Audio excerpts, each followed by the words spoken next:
Ladies and gentlemen, pay attention.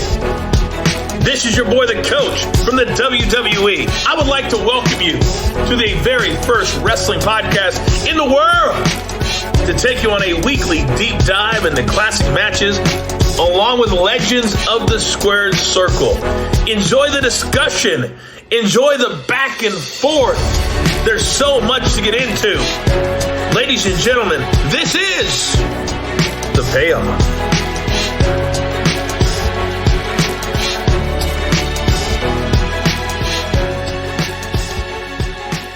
Welcome to an all-new episode of The Payoff. I'm Tom. That's Jeff. WrestleMania 11 from the Mecca of New York. Oh, Hartford. Never mind. Jeff, before I knew we were doing this episode, don't ask why, but I went back and watched WrestleMania 11, primarily this match and then the main event, the final match of the night, just for the hell of it. Yep. And it's just it looks so small. Yeah. The arena. It's Hartford, Connecticut. It's just, it's amazing. Even when it was in Indy, it was in a dome, right? Yeah. Yep. Even when it was in Anaheim, it kind of felt like LA. Like, it's just, Hartford just feels so weird. This was just, there's a lot going on here, but yeah. Shawn's now a main eventer. He wins the Royal Rumble. He's about to be a baby face. I mean, this is, Diesel, your next the guy, maybe not. So this is going to be a really fun one. I'm excited to cover it. What about you? Yeah, absolutely. It is funny. Like we're on like the screen lock and it just looks so small with all the screens and everything else and the lights. And yeah, it just looks tiny, but yeah, this is one, obviously we got WrestleMania 38's in the rearview mirror on this one, which we'll talk about later. But yeah, I think this was one where it just it's one of those, you look at the list, you're like, how have we not covered this yet? So because we're still on the road to WrestleMania, even though WrestleMania is over, our WrestleMania season goes a little bit longer. So this is one too. Great little story on this one. So I was just, I know you're never going to say no to a Shawn Michaels match. And this is, another good one between him and Diesel. And so just made a ton of sense to cover this one and kind of get into it. Dude, you could have me cover an obscure Raw match of Shawn Michaels and I'd be in. So right. A squash. I need to start surprising you with some of those. That's the way to do squash match from 93 I'd watch. Interestingly enough, I just saw a What Culture list of matches Shawn Michaels lost that you don't remember. It's kind of fun. Yeah. Didn't remember most of them. So, yeah, I'm excited, man. You ready to get into this? Let's do this. All right. It's time for the build. Oh, it's time for the build. As I said, Hartford Civic Center, 16,000 does not feel like WrestleMania. It was just a weird time where they weren't able to be filling big venues, but just felt small. It just felt small. But I mean, it still was WrestleMania. It still looked like WrestleMania. But we're coming off WrestleMania 10 in the Garden, the Bret Hart thing. It would have been nice to build on that, not feel like we're staying at that same level or even dropping back a notch. So here's what we got for you. Allied Powers, Luger and Bulldog defeating the Blue Brothers in 6 minutes. The Luger Bulldog thing, I mean, I would have preferred both were doing better things. I didn't hate the tag team, but man, they just ran out of stuff with Luger and he'd be gone not long after this. And the Bulldog, he had a nice run, but there were times where he was, more prominent than others. Razor Ramon, Scott Hall, defeating Jeff Jarrett by DQ. So he would not get his IC title back, but he would win by DQ. He was with the 1, 2, 3 kid. Jeff Jarrett was with the roadie. Undertaker is going to defeat King Kong Bundy in a 6-minute match, probably 5 minutes longer than needed to be. This is a fun one. Owen Hart comes out and has a mystery tag team partner. It's Yokozuna. He had been off TV for a while. There's the long history with Yoko and Bret. Really, really fun tag team. They were great together. Defeat the Smoking Guns and become the tag team champions. I really enjoyed that. Bret Hart, in what he claims to be one of his worst matches of his career, defeats Bob Backlund in an I Quit match with Roddy Piper as a special guest referee. And then our final 2 matches, Diesel and Shawn, and then the main event of Lawrence Taylor and Bam Bam Bigelow. I will tell you, I would have probably preferred that these 2 were switched. However, the LT Bigelow stuff, the build to it was really good. LT was really good in the ring. The extra star power was really fun. So they did a great job with it. Obviously, LT, some personal things that are not great. I'm just talking as the football player and as the character on wrestling here. He did a great job. And but again, he was a big star in New York, and we're in Hartford, and the whole thing just felt kind of odd.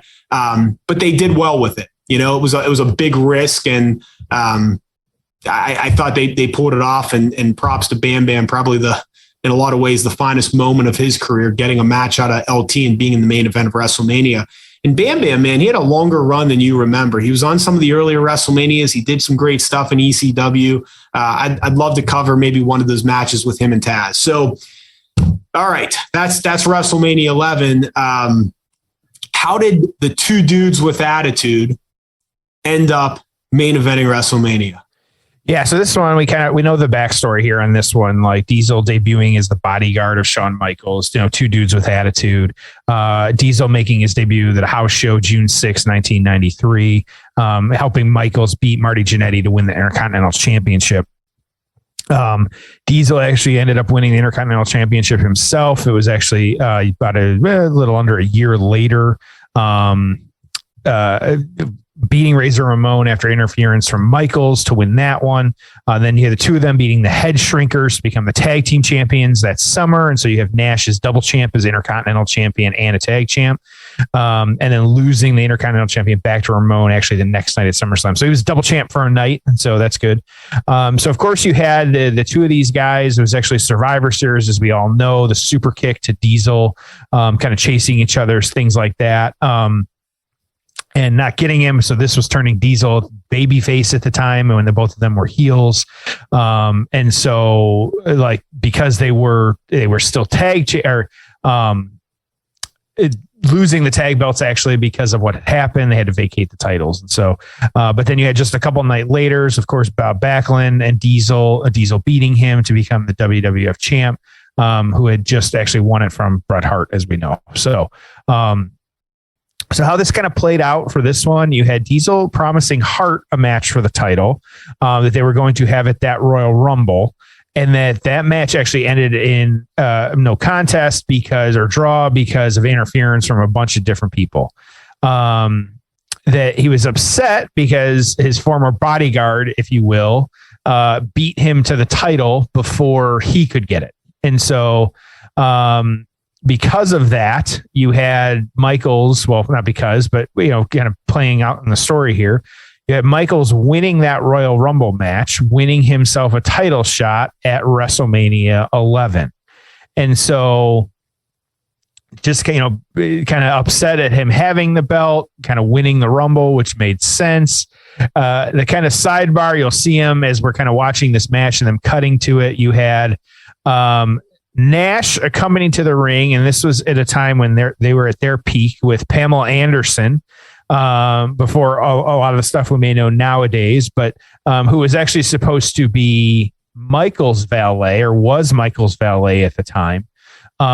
Michael's coming out with Jenny McCarthy, who also at the time,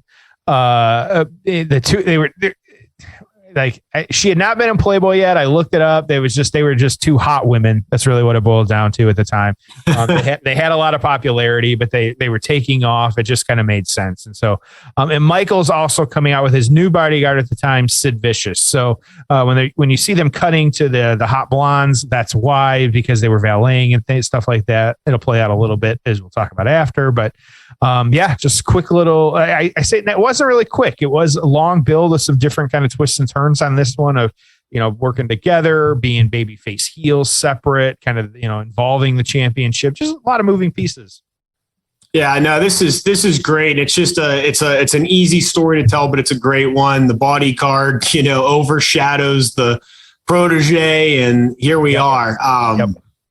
Really, really fun stuff. And I I always love that contrast of Shawn and Diesel, small, big, kind of black and red. I mean, there's just, I love the visual of these two in the ring together. And not their best match together, but a really good one. And obviously on the biggest stage of them all. So I'm ready if you're ready. Yeah, let's do this. All right. It's time for the payoff. Oh, it's time for the payoff. Lawyers. Oh, please. We are live, ladies and gentlemen, at WrestleMania. You're talking about the 16,000 number. I'm wondering, is that a WWE number or is that an actual number? Always a WWE number. That was the, what was it? I remember Meltzer saying one time, he's like, just don't ever believe that number. Like, that's not a thing. Like, it's just not a real number. Like, that's just, it's not how it works. Well, and it's not just them. So in the NFL, I believe there's only two teams, and I know one is the Steelers, but I think there's two teams that report how many people physically walk through the turnstile at the game.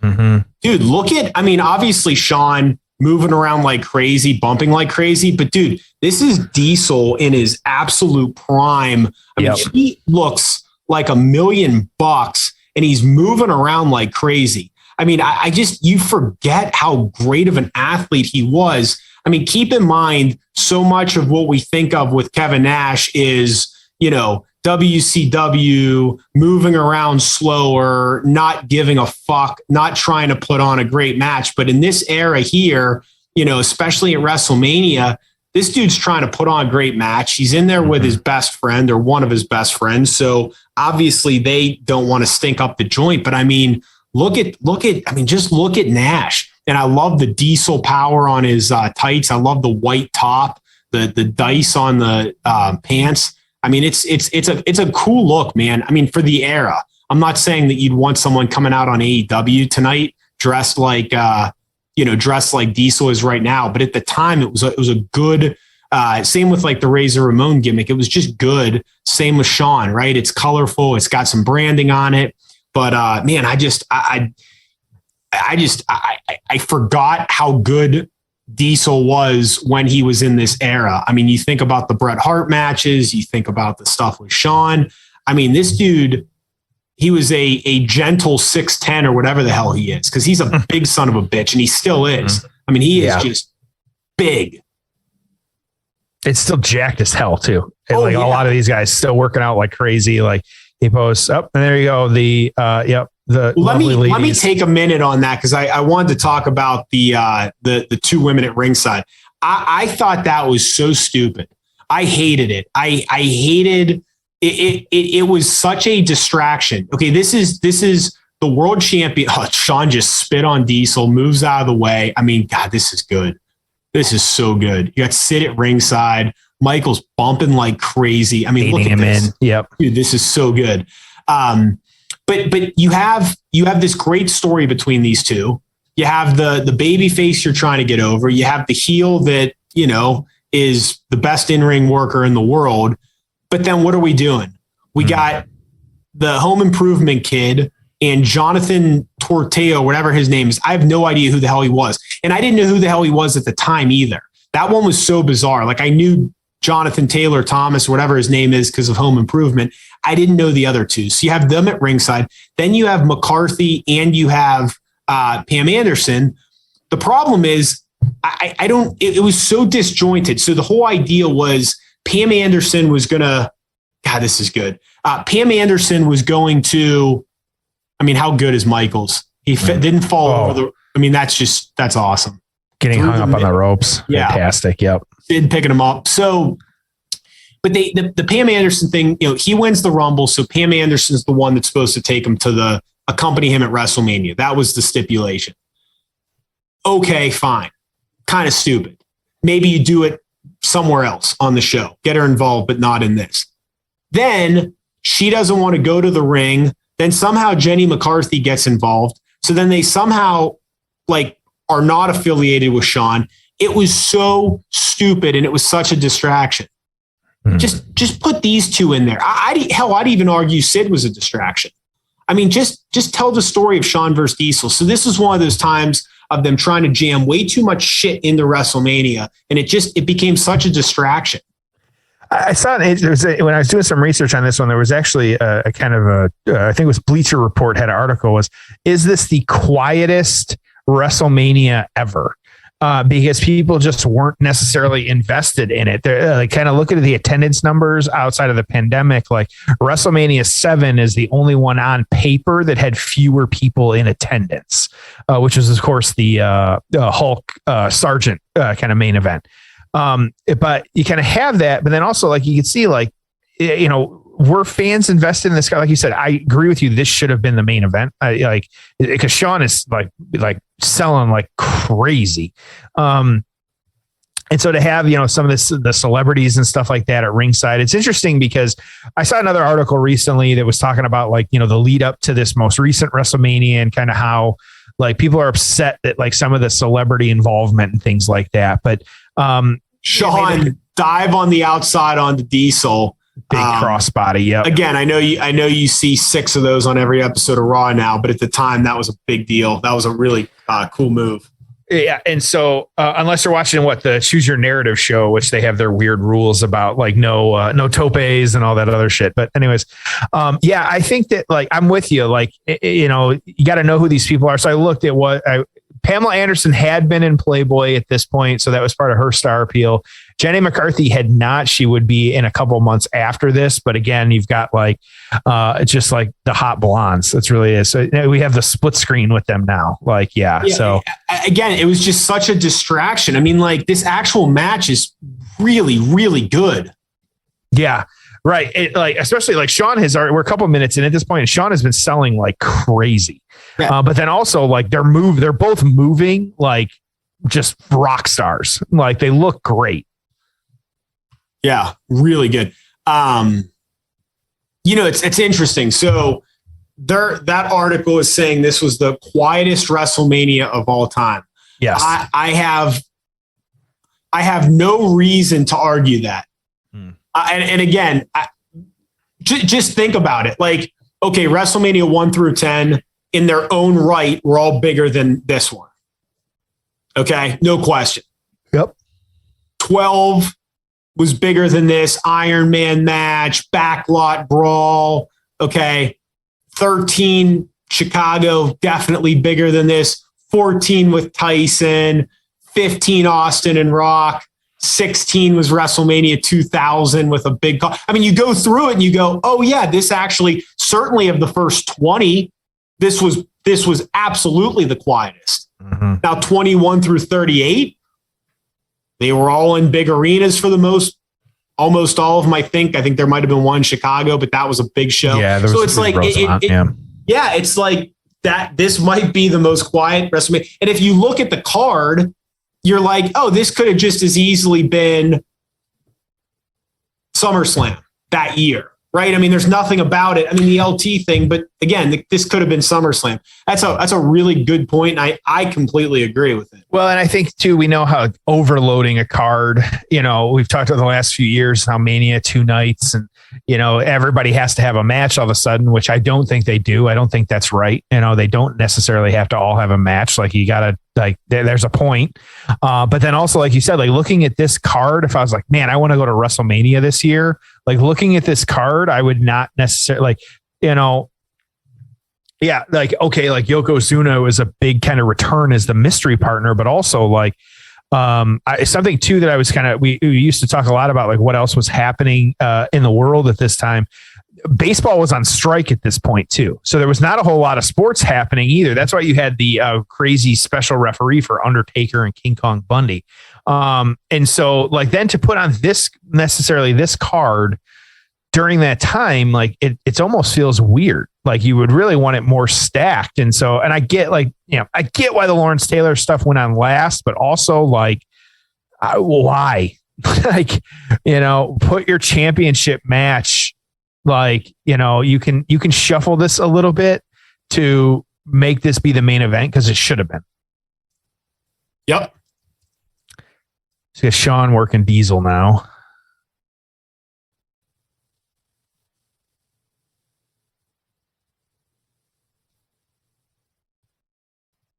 One of my favorite Shawn Michael tights of all time, by the way.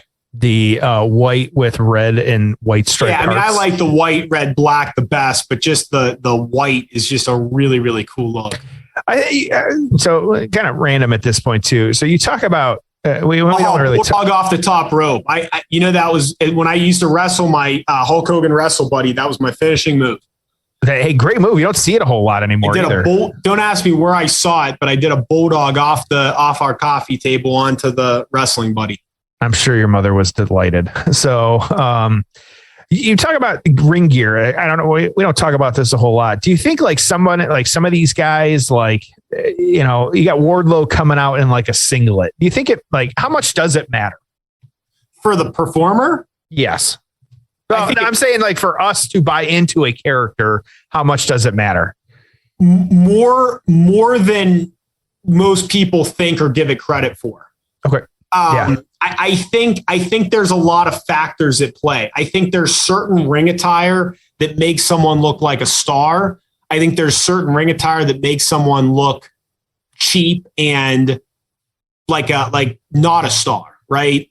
Like very like indie-ish, like, hey, this would never be on WrestleMania or, on TNT or TBS, right? It just looks small. So I think the ring gear matters. I think also it matters for the character. Triple H is a great example of that. Remember when he ditched the pants and he started wearing the just the Speedo or just the wrestling tight? Yep. It as stupid as it sounds, it made him look like a bigger star. Well, I think Jericho changed at one point. Yep. There's guys. I mean, they're the guys that wrestle without shoes. There's a look to that. People that wear baggy stuff, people that wear the singlet. I think there's more psychology, and it matters more than we great think. Elbow drop. Yep. Oh, of course, great elbow drop. Another one. I think Roman Reigns looks like a much bigger star without a shirt on. I mean, I think that like that look, that presentation is better than the vest. The vest. Yep. Yeah, I think that Seth Rollins, same deal. I mean, again, you go through. I think Moxley. I think he looked stupid with the wife beater on. I think he looks a lot better now. He hated that too. He hated wrestling in jeans. I absolutely think it matters. Yeah, he has said he hated wrestling in jeans because he just couldn't move like he wanted to. Too, it was a big deal too. Most Revolution when Punk had shorts on, like it was a throwback to the Ring of Honor stuff. Like people lost their shit over to his theme, one, and then two, like the ring gear that he was wearing, and people remember that. Like it was such a great callback for fans that have stuck around. Yeah, and were people like knocking that? No, they weren't knocking it. They were actually like really happy that he had that. Okay. And so, because I remember, was it tights or like pants or whatever? They weren't sure in one of his first matches. And then when after this was, TK bought the Ring of Honor stuff, they were able to use the theme. He came out in the shorts, and the internet ate it up because they remember all that stuff, like the throwback, and not even a throwback. That's who he is. It's part of his character. And so to do it means a lot. Well, I'll tell you something I've always thought was I wish we got more, and Punk did it. I wish we got more of those like throwback things. It's like when Cena came out with the old school rap thing. Oh yeah. Yeah. Jericho wrestled as Lionheart Chris Jericho at an ECW pay-per-view. Yep. Jeff Jarrett coming back in the old ring gear. And Diesel coming out at at Royal Rumble dressed as Diesel. That place went fucking nuts for that. That was one of the biggest Rumble pops ever. I thought it would be cool if Waltman came out as 1, 2, 3 Kid at a Royal Rumble. Like to me, it's like the Tampa Bay Buccaneers wearing the creamsicle 70s jerseys, right? Like who doesn't like a good throwback jersey once? Right. Yeah, and it's funny. It's something we don't see anymore. The checking the 1, 2, 3 of the arm. I wish we would see that nowadays. Seth Rollins just came out in the Shield gear. Yeah, that's cool. Edge doing the old fire entrance at SummerSlam. I was standing right there for it. Oh boy, ridiculously cool. Gangrel shows up one time, and the pop would be like just blow your ears out. Yeah. I think it's interesting too, because and we've talked about it a lot on this show, like WWE trying to really removing or just not acknowledging some of that history of, like, I really do think you're losing some of the appeal when you're doing that. And they very much have to they're sticking to the sports entertainer lane.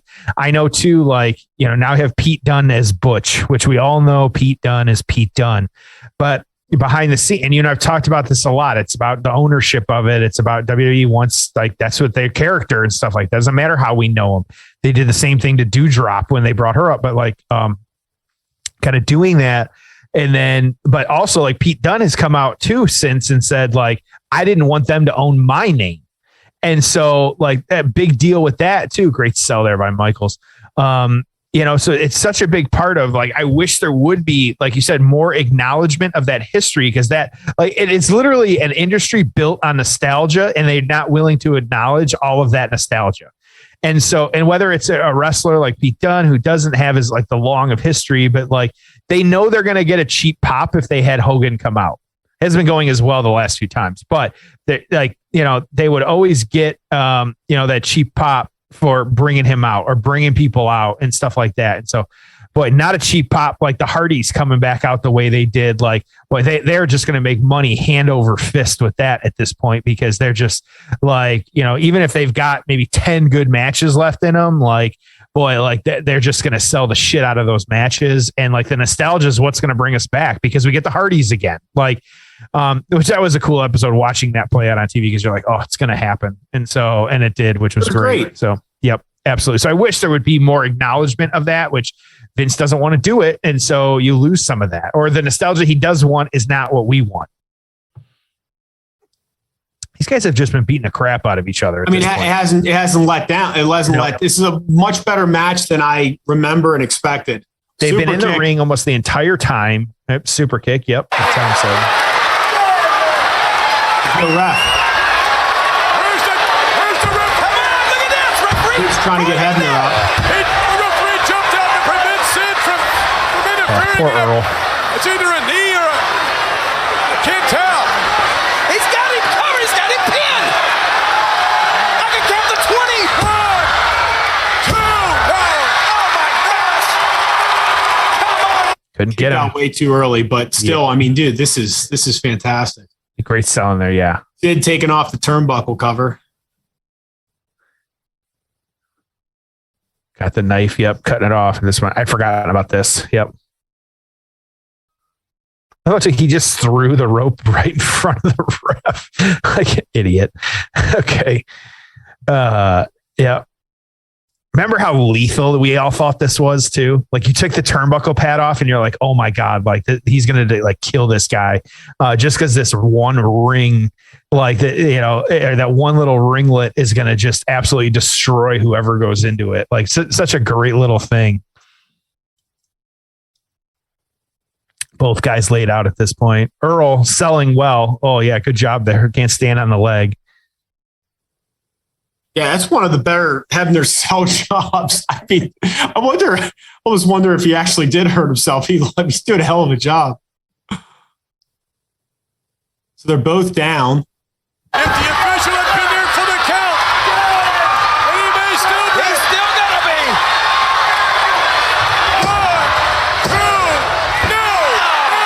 1, 2, no. Nope. Crowd getting a little loud now at this point. I think finally we've hit that kind of point where, okay, we know that something's cooking. So, one of the challenges is when the baby face is the champion. Yeah, I hear you. And the quote unquote heel, you kind of love because he's the best in-ring worker in the world, which is why 24 hours from now he's going to be a baby face. Right. Oh man, that's the thing that's a little awkward about this. Is it's like, who are you really cheering for? Because the smaller guy that's getting the shit kicked out of him, that's incredible in the ring, that's feisty. I mean, what is he? He's the guy that you're cheering against. Come on, right? Both guys just selling. They've put in a solid 15 minutes at this point of just beating the hell out of each other. The problem is in this era, Shawn wasn't unlikable enough. So in 97, like with the Bret Hart stuff, he was such an asshole that you could boo him. You really can't boo against this. I mean, this Shawn Michaels, it's just tough to boo against. Right. Yeah. Oh, here we go. The slingshot into the corner. It was so far away, you couldn't even get him to the top turnbuckle. Right. That was funny.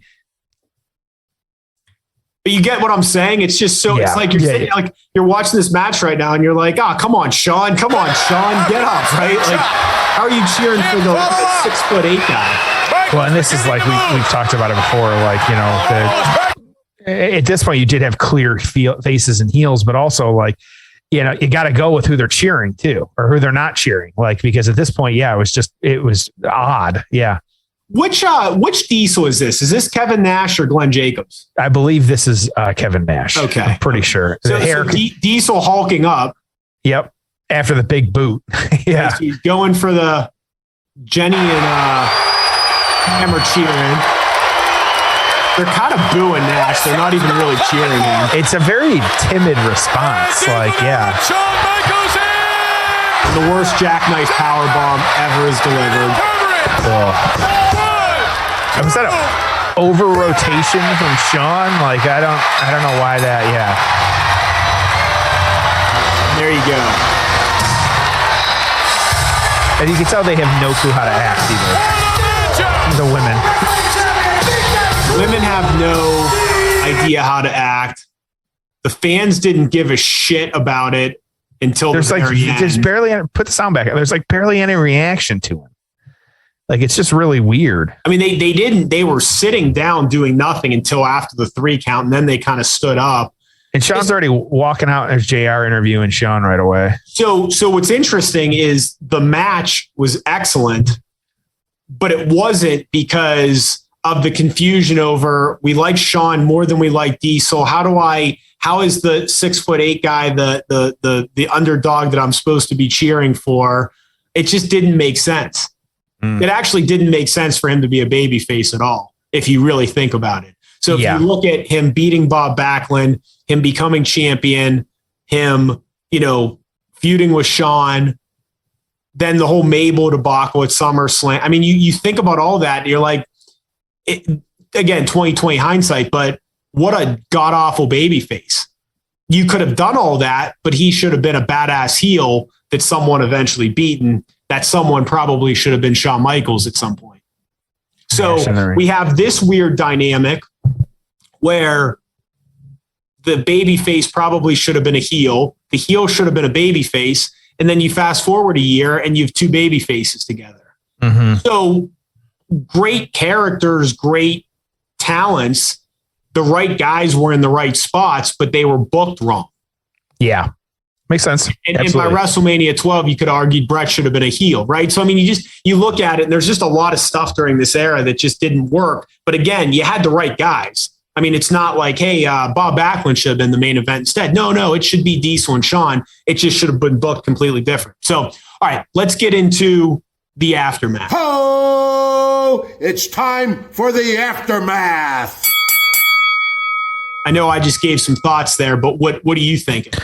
No, yeah, I'm with you. I think too, I'm wondering, like, the booking at the time, you really just kind of wonder, like, you know, and I'd have to really go back and analyze where they just kind of booked into this corner. Like, it just, you know, it's almost odd and things like that, especially because we know, like, we'll talk about, like, the next night you had Sid turning on Michaels and then Diesel and Michaels kind of, you know, being together again. And so you would have wanted, like, I'd be interested to pop on that because, like, you would have wanted to very clearly defined, Michaels was the bad guy. And so when he does turn or he gets, you know, vicious turns on him or Psycho Sid turns on him, it makes more sense of, like, kind of how it's playing out. And so, just kind of oddball in that sense of just kind of what happened. And so, like I said, though, you did have, like, the Psycho Sid turn with Diesel coming out. It was actually the next night, kind of rescuing him and stuff like that. And so them reuniting together as a tag team.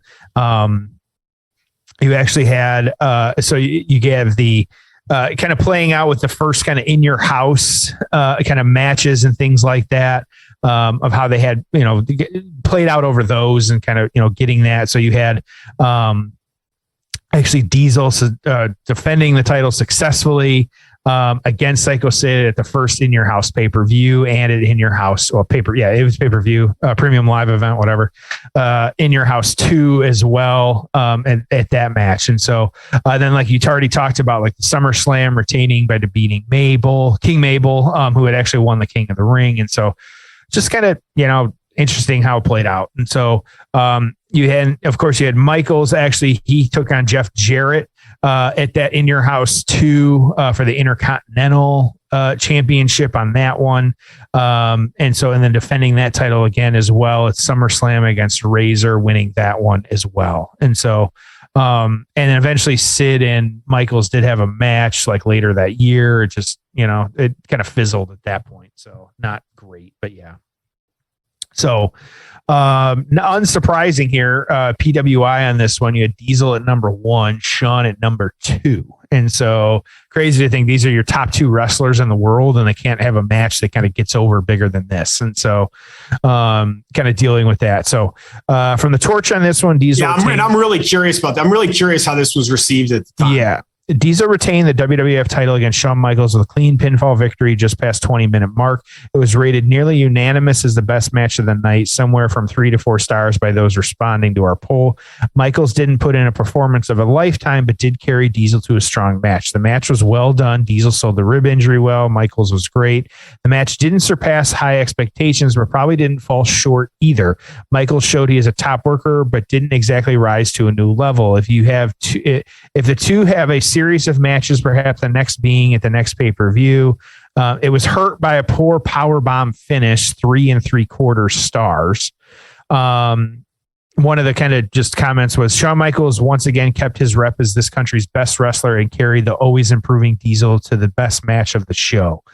The Observer newsletter on this one, this was, of course, yes, the match of the night. Diesel pinned Shawn Michaels to retain the title. This was a very good match, but it was all Michaels. Up to this point, the heat in the show had been decent, but during the beginning and end of the match, the heat was excellent. The audience was split 50-50, and Michaels was fantastic, taking bumps for several minutes, 4 stars. So, wow. 3 1/4, 4. I'll go first on this one. I don't know. I'm wondering, were we watching like a different match maybe than kind of what they were, feeling on this one? No, Jeff, I'll tell you what it was. In this era, that was such a good match that fair. You didn't care about all the other gaga. That was a great match in this era. Yeah, and I disagree. Like it says, like it was hurt by the poor powerbomb finish. I don't think that mattered. Like, yeah, it looked like shit, but I also I don't think that really mattered at the end of the day.